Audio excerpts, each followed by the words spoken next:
আসসালামু আলাইকুম রহমতুল্লাহ। আজকে একটা ইন্টারেস্টিং টপিক তোমাদের সামনে ডিসকাস করব শিক্ষার্থী বন্ধুগণ।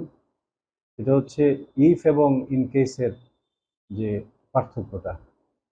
কারণ আমাদের এটা কনফিউজ করে, কারণ ইফ অর্থ যদি, আর ইন কেস অর্থ যদি। বাংলা অর্থটা কিন্তু কাছাকাছি।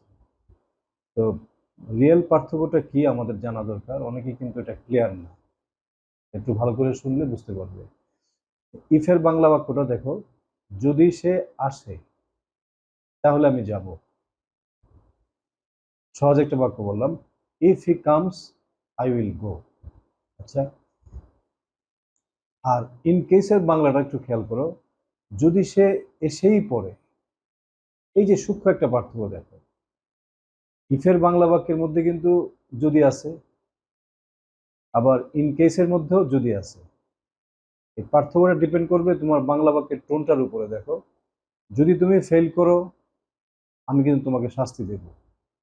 শিক্ষক বলতেছে, বা গার্ডিয়ান বলতেছে, বাবা বলতেছে, if you fail in the exam I will punish you.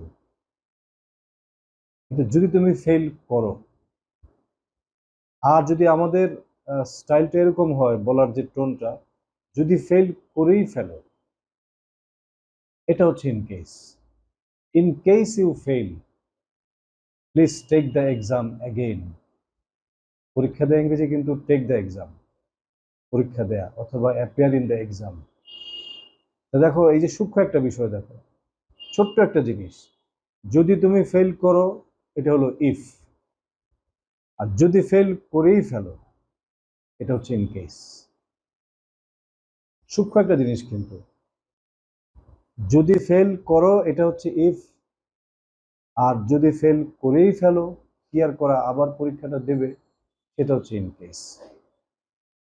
In case you fail in the exam please take the exam again. আরেকটা বাক্য দেখো, আরেকটা এক্সাম্পল দেখো, যদি তুমি পরীক্ষায় ভালো করো তাহলে আমি তোমাকে গিফট দেব। এটা হচ্ছে if. If you do well in the exam, যদি পরীক্ষায় ভালো করো। আরেকটা হলো, যদি তুমি অসুস্থ হয়েই পড়ো, এখন তুমি সুস্থ, now you are okay, you are fine, কিন্তু কিছুক্ষণ পরে যদি আবার অসুস্থ হয়েই পড়ো, সেটা হচ্ছে in case. In case you become sick, call in a doctor, অথবা প্লিজ কল মি, আমাকে ফোন করবে। একটা হচ্ছে যদি তুমি অসুস্থ হও, এটা হচ্ছে ইফ। আর যদি তুমি অসুস্থ হয়েই পড়ো, এখন তুমি কিন্তু সুস্থ আছো, সেক্ষেত্রে হবে ইন কেস। তো in case you get sick অথবা you become sick please call in a doctor. এই পার্থক্যটা খেয়াল রাখবে। এটা বলার বাংলা বাক্যে তোমার যে বলার স্টাইলের উপর ডিপেন্ড করবে। আমি আবারও বলতেছি কথাটা, যদি মেহমান গেস্ট আসে তাহলে আমরা খুশি হব, এটা হলো if. If a guest comes we will be happy. আর যদি মেহমান এসেই পড়ে, তাহলে একটা বিকল্প অ্যারেঞ্জমেন্ট রাখতে হবে। In case a guest comes there should be an arrangement. এখন ঘরে যে খাবার আছে সেই খাবার একটু কম আছে, যদি মেহমান এসেই পড়ে আরো কিছু ডিম এনে রাখবে। In case any guest comes bring some eggs.